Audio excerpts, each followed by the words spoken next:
Secretary general हैं हमारे साथ मौजूद एहसन इकबाल साहब। बहुत शुक्रिया एहसन इकबाल साहब, वज़ीर आज़म के खिताब के लिए शराइत पहले से तय थी। बज़ाहिर वज़ीर आज़म ने खुद हुदूद में रहकर बात की, अपोजिशन को, मुस्लिम लीग नून को, पीपल्स पार्टी को डायरेक्ट तनकीद का निशाना नहीं बनाया। फिर भी अपोजिशन रहनुमा ये सुनने को तैयार नहीं थे, ऐवान से चले गए। तो पार्लियामेंट का वक़ार ऐसे कैसे बहाल करेंगे आप लोग, जिसके लिए आप कहते हैं हम जंग कर रहे हैं? हुकूमती वज़रा बजाय पॉलिसी बयान दें, बजाय ऐवान को ये बताएं कि वो क्या कर रहे हैं, वो क्या करना चाहते हैं, वो अपोजिशन के ऊपर कीचड़ उछालना शुरू कर देते हैं, वो किरदार कुशी शुरू कर देते हैं, जिससे माहौल तल्ख हो जाता है।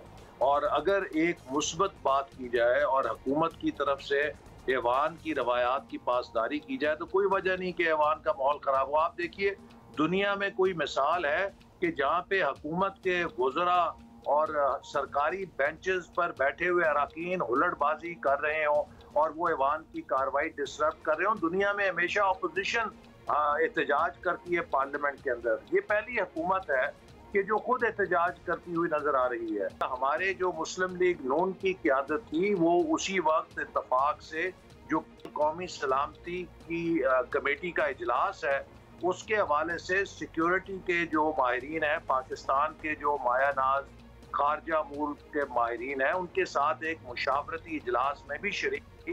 लिहाजा हमारे चंद अरकान उस मुशावरती इजलास की वजह से कार्रवाई में कुछ अरसे के लिए शरीक नहीं हुए, लेकिन बाकी सारी पार्टी वहाँ मौजूद थी। एहसन इकबाल साहब, आप बिल्कुल वही बातें कर रहे हैं जो कि अभी होती रही हैं, लेकिन somebody has to take a lead और किसी ने तो वो एक होता है टर्निंग ऑफ द पेज करना है।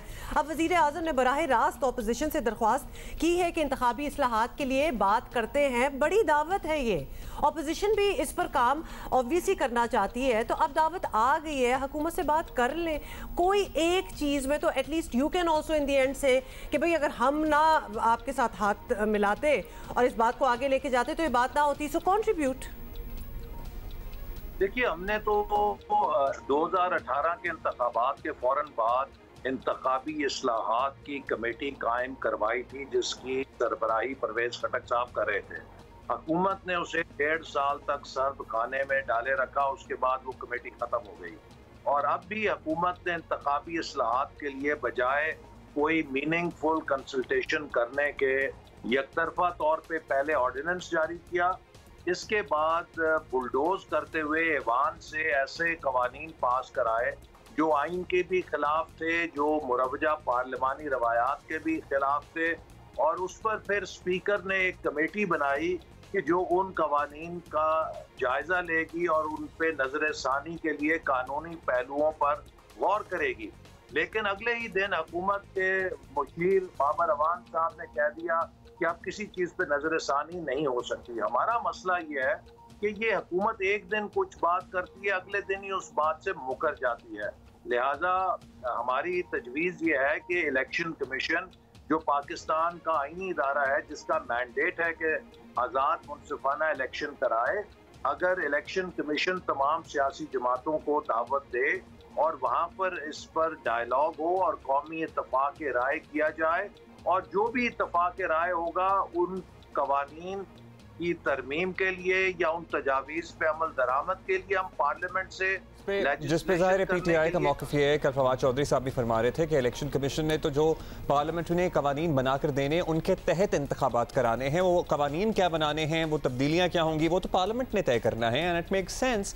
सो पुरानी बातें छोड़कर अब जो कल की ऑफर है उसी को परसू कर लें तो प्रॉब्ली कुछ बेहतरी आ जाए। एहसन साहब, लास्टली वज़ीर आज़म पूरा एतमाद है, एतमाद बता रहा है कि फ़िलहाल किसी को कोई ख़तरा नहीं है, पर्टिकुलरली हुकूमत को अपोजिशन से कोई ख़तरा नहीं है, और अपोजिशन को हुकूमत की दबाव में लाना भी है तो PDM या ऐसा कोई इत्तेहाद मुतहर्रिक करना पड़ेगा जो फिलहाल नजर नहीं आता। तो आप लोगों का प्लान है? अपेरेंटली ऐसा लग रहा है कि सब लोग अब अगले इंतखाब की तैयारी कर रहे हैं। देखिए, जो पिछले 10 ज़िमनी इंतखाबात हुए हैं, मुसलसल उसमें हुकूमत हारी है, और न सिर्फ उन नशिस्तों पे हारी है जहाँ 2018 में अपोजिशन के लोग जीते थे, बल्कि वो नशिस्तें भी हार गई है जहां 2018 में PTI के उम्मीदवारों को जितवाया गया था या वो जीते थे। तो इसके बाद तो किसी किस्म का एतमाद जो है वो खुद फरेबी तो कहा जा सकता है, लेकिन वो एतमाद नहीं है, क्योंकि जो महंगाई हुकूमत ने लोगों पर तोड़ी है, जो मिस गवर्नेंस है। देखिए, गर्मियों के मौसम में कभी गैस की लोड शेडिंग की मिसाल 70 साल में नहीं मिलती। इसी तरह एक तरफ कहते हैं कि बिजली के ज्यादा मंसूबे लगा गए हैं पिछली हुकूमत वाले, और अब गर्मियों के अंदर 6-6, 8-8 घंटे की लोड शेडिंग हो रही है। तो ये हुकूमत जितनी नाअहल साबित हुई है, पाकिस्तान में कभी इतनी नाअहली सतह की देखी नहीं गई है। तो उसके बाद इस किस्म का एतमाद है, जैसे मैंने कहा, ये खुद फरेबी तो हो सकती है, लेकिन एतमाद इसे कहना ज्यादती है। और राइट, बहुत बहुत शुक्रिया एहसन इकबाल साहब हमसे बात करने का। और यकीनन आपकी बात से बात आपकी सुन के और बाकी भी ऑपोजिशन के लोगों से बात करें तो there is a deep rooted lack of trust.